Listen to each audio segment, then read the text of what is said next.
여러분, 혹시 늦은 밤 잠이 오지 않아 뒤척여 본 적 있으신가요? 창문 밖에서 들려오는 작은 소리에도 귀가 쫑긋 서고, 괜히 문단속은 잘했나 걱정이 앞서기도 하지요. 나이가 들수록 겁이 많아진다고들 합니다. 하지만 그건 부끄러운 일이 아닙니다. 겁이 많다는 건 그만큼 세상을 더 예민하게 느끼고 내 삶을 소중하게 지키고 싶다는 본능이니까요. 여기 평생을 겁쟁이로 살았던 한 남자가 있습니다. 얼마나 겁이 많았는지 자기 자신을 공포와 쌍둥이라고 불렀던 사람.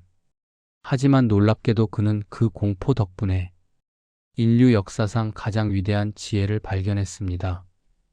그리고 그 험한 난세 속에서도 91살까지 장수했지요. 오늘은 우리와 너무나 닮은 겁쟁이 철학자 토마스 홉스의 이야기를 들려드릴까 합니다. 어쩌면 그의 이야기가 불안한 노후를 보내는 우리에게 가장 확실한 생존의 지혜를 줄지도 모르니까요.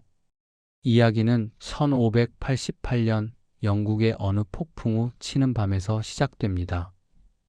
바다 건너 스페인의 무적 함대가 영국을 쳐들어온다는 소문이 돌았습니다. 온 나라가 공포에 휩싸였지요. 사람들은 곧 전쟁이 터질 거라며 비명을 질렀습니다. 그 공포가 얼마나 컸던지 한 임산부가 그 소식에 너무 놀라 그만 아이를 조산하고 말았습니다. 예정일보다 훨씬 일찍 세상에 나온 작고 약한 아기. 그가 바로 토마스 홉스였습니다. 홉스는 훗날 이렇게 회고했습니다. 어머니는 나와 공포라는 쌍둥이를 함께 낳았다. 그는 태생부터 공포와 함께였던 겁니다. 그는 평생 어둠을 무서워했습니다.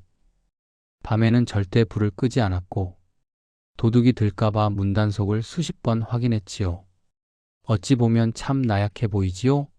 하지만 홉스는 생각했습니다. 겁이 많다는 건 정말 나쁜 걸까요? 그는 옥스퍼드 대학을 졸업하고 귀족 가문의 가정교사로 들어갔습니다. 머리가 아주 비상했지요. 제자와 함께 유럽 전역을 여행하며 당대 최고의 천재였던 갈릴레오를 만나기도 했고 프랑스의 철학자 데카르트와 논쟁을 벌이기도 했습니다. 이때까지만 해도 그는 그저 똑똑한 지식인에 불과했습니다. 하지만 그의 인생을 송두리째 뒤흔든 사건이 터집니다. 바로 영국 내전이었습니다. 나라가 두 쪽이 났습니다. 왕을 지키려는 파와 의회를 지지하는 파가 서로를 죽고 죽였습니다. 어제 웃으며 인사하던 이웃이 오늘은 창을 들고 내 목을 겨눕니다.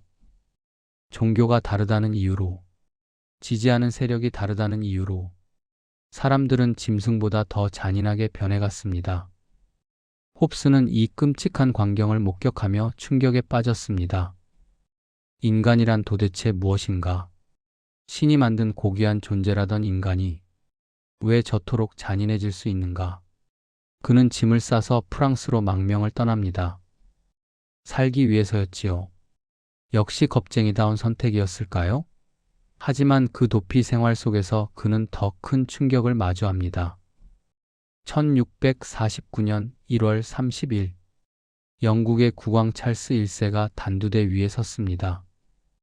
그리고 만인이 지켜보는 앞에서 왕의 목이 잘렸습니다. 하늘이 무너지는 것 같은 충격이었지요. 신이 내린 권력이라던 왕조차도 성난 군중 앞에서는 피 흘리는 고깃덩어리에 불과했습니다. 홉스는 전율했습니다. 왕도 죽는 세상인데 일개학자인 내 목숨 따위가 안전할 리 없다. 그는 밤마다 잠을 이루지 못했습니다. 언제 자객이 들이닥칠지 모른다는 불안감. 그 지독한 불면의 밤들이 그를 책상 앞으로 이끌었습니다. 그는 펜을 들었습니다. 떨리는 손으로 잉크를 찍어 인류 역사상 가장 위험하고도 솔직한 책을 쓰기 시작합니다. 바로 그 유명한 리바이어던입니다. 리바이어던, 성경 욥기에 나오는 거대한 바다 괴물의 이름입니다. 입에서는 불을 뿜고 가죽은 창으로도 뚫을 수 없는 무시무시한 괴물. 홉스는 왜 하필 국가를 이 괴물에 비유했을까요? 보통 국가는 어머니나 조국처럼 따뜻한 단어로 표현하지 않습니까? 하지만 홉스의 생각은 달랐습니다. 사랑이나 자비, 덕망이나 예의, 그런 부드러운 것으로는 저 미쳐 날뛰는 늑대 같은 인간들을 통제할 수 없다. 인간의 이기심을 누르려면 그보다 훨씬 더 압도적이고 무서운 힘이 필요하다. 그는 책에 이렇게 적었습니다. 칼 없는 계약은 몽상에 불과하다. 아무리 좋은 약속도 법도 지킬 힘이 없으면 종이쪼가리일 뿐이라는 겁니다. 생각해 보세요. 층간소음으로 윗집과 싸울 때를요. 서로 양보합시다. 배려합시다. 백날 말해봐야 소용없을 때가 많지요. 그때 경찰이 출동해서 계속 이러시면 법적 처벌받습니다라고 딱딱하게 말하면 그제야 조용해집니다. 그게 바로 공권력의 힘이고 리바이어던의 그림자입니다. 홉스는 말합니다. 우리가 왜 세금을 내고 하기 싫은 군대를 가고 법을 지키는가? 나라를 사랑해서? 아니요. 홉스는 냉정하게 말합니다. 당신이 죽기 싫어서다. 무정부 상태의 공포보다는 강력한 국가의 통제를 받는 불편함이 낫기 때문이다. 이 얼마나 솔직하고 섬뜩한 통찰입니까? 홉스가 내린 결론은 아주 충격적이었습니다. 그는 말했습니다. 인간의 본성은 선하지 않다. 인간은 이기적이다. 인간은 끊임없이 힘을 추구하고 남보다 더 많이 가지려 하고 결국 남을 지배하려 든다. 그래서 자연 상태의 인간은 만인이 만인에 대해 늑대와 같다. 만인의 만인에 대한 투쟁. 이 말이 여기서 나왔습니다. 한번 상상해 보십시오. 법도 없고 경찰도 없는 세상을요. 내가 잠든 사이에 누가 내 물건을 훔쳐가도 하소연할 곳이 없습니다. 길을 가다 누가 나를 때려도 막아줄 사람이 없습니다. 내 힘으로 내 목숨을 지켜야만 합니다. 얼마나 불안합니까? 얼마나 고독합니까? 홉스는 말합니다.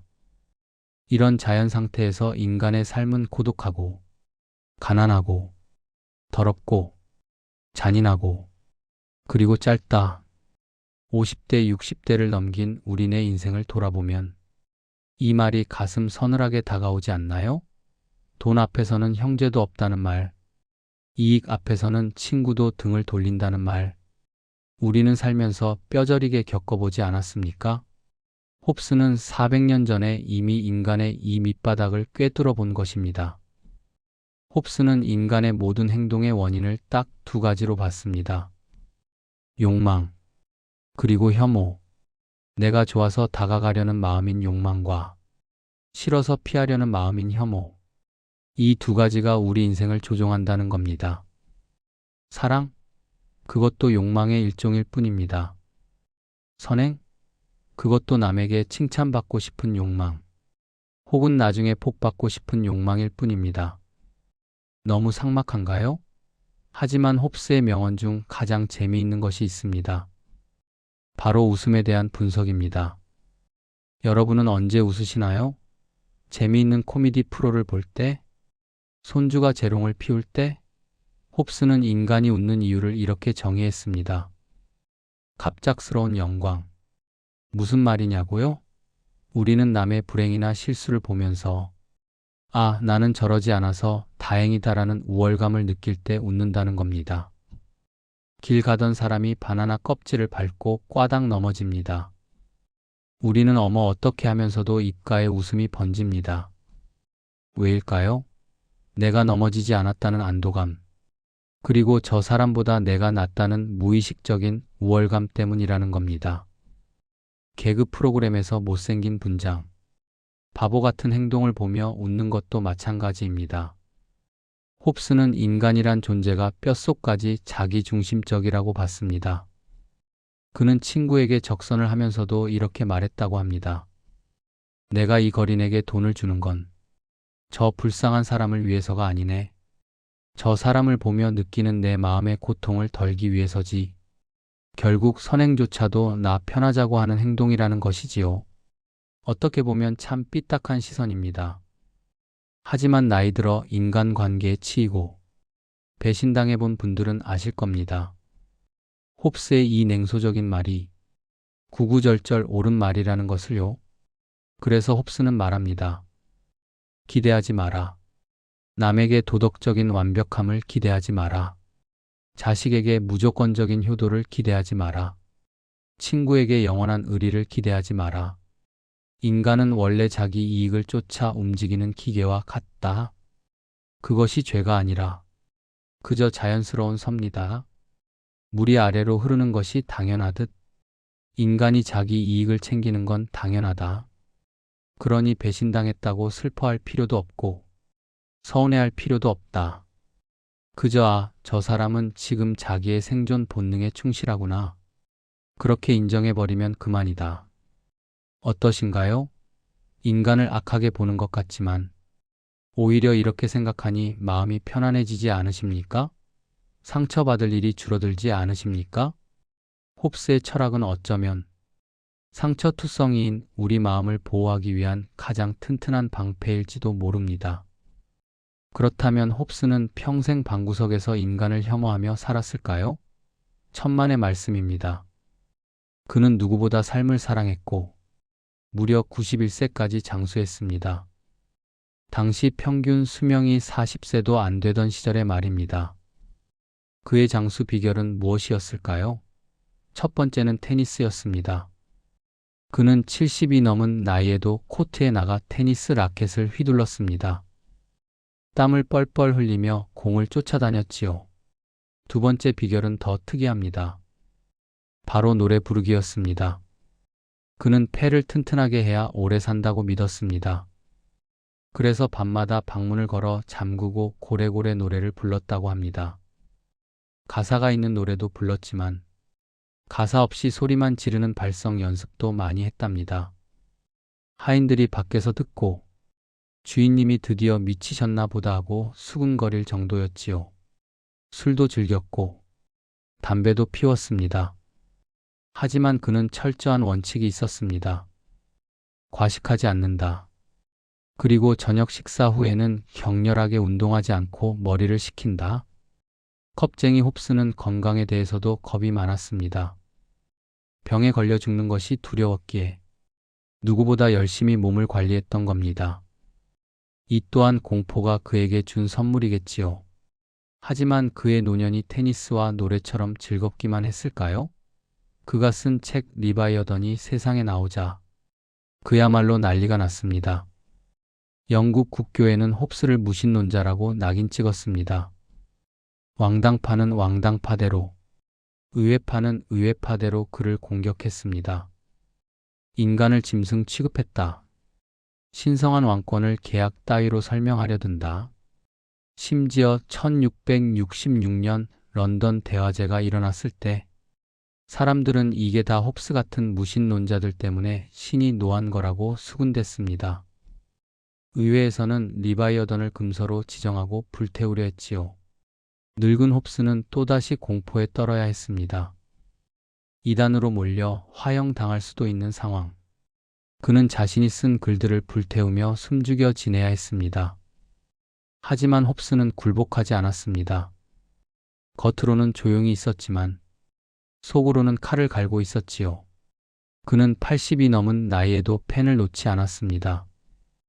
오히려 자신을 공격하는 주교와 논쟁을 벌이며 논리적으로 박살을 내버리기도 했습니다. 그의 머리는 늙지 않았습니다. 그의 논리는 칼날보다 예리했습니다. 그는 죽는 순간까지 자신의 신념을 철회하지 않았습니다. 내 생각은 틀리지 않았다. 현실을 직시해라. 환상 속에 살지 마라. 그는 온 세상과 맞짱을 뜨면서도 테니스를 치고 노래를 부르며 꿋꿋하게 버텨냈습니다. 이게 바로 멘탈 갑의 원조가 아닐까요? 1679년 겨울 91살의 홉스는 침대에 누웠습니다. 한평생 그를 따라다니던 공포라는 그림자가 이제 서서히 걷히고 있었습니다.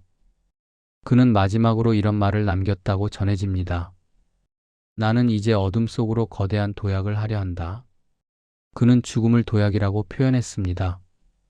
끝이 아니라 알 수 없는 세계로의 용기 있는 점프. 평생을 겁쟁이로 살았던 그가 마지막 순간에는 가장 용감한 모험가가 된 것입니다. 그는 깨달았던 겁니다. 준비된 자에게 공포는 더 이상 공포가 아니라는 것을요. 사랑하는 여러분, 우리는 지금 홉스가 살던 시대보다 더 나은 세상에 살고 있습니까? 물론 겉모습은 화려해졌습니다. 하지만 뉴스를 틀면 여전히 전쟁 소식이 들려오고, 사람들은 돈 때문에 부모 자식 간에 소송을 걸고, 익명이라는 가면 뒤에 숨어 서로에게 악플이라는 칼을 꽂습니다. 만인은 여전히 만인에 대해 늑대입니다. 홉스의 통찰은 400년이 지난 지금도 유효합니다. 그래서 우리는 홉스를 읽어야 합니다. 그의 말처럼 인간의 이기심을 인정하고 나면 오히려 세상이 투명하게 보입니다. 기대가 없으면 실망도 없습니다. 막연한 믿음 대신 확실한 계약과 규칙을 중요시하면 오히려 다툼이 줄어듭니다. 이것이 홉스가 우리에게 가르쳐준 차가운 평화입니다. 은퇴 후의 삶이 불안하신가요? 세상이 너무 흉흉해서 겁이 나시나요? 그렇다면 홉스처럼 생각하십시오. 두려움은 부끄러운 것이 아닙니다. 그 두려움이 나를 지키게 합니다. 나의 건강을 챙기게 하고, 나의 재산을 지키게 하고, 위험한 곳에 가지 않게 합니다. 그리고 내 곁에 있는 가족과 이웃이 비록 완벽하지 않고 이기적인 존재일지라도 이 험한 세상에서 서로의 늑대가 되지 않기 위해 손을 잡은 소중한 동반자임을 깨닫게 합니다. 오늘 밤 잠자리에 드시기 전 단단히 잠긴 현관문을 보며 안심하십시오. 그리고 따뜻한 이불 속에서 내 쉬는 숨소리에 집중하십시오. 그 평범한 안전함이 바로 인류가 그토록 찾아 헤매던 평화의 전부일지도 모릅니다. 컵쟁이 철학자 토마스 홉스. 그가 평생을 바쳐 우리에게 전하고 싶었던 말은 결국 살아남아라. 그리고 안전하게 행복해라. 그것이 아니었을까요? 지금까지 여러분의 지적 동반자였습니다. 오늘 이야기가 여러분의 마음속 불안을 조금이라도 잠재워 드렸기를 바랍니다.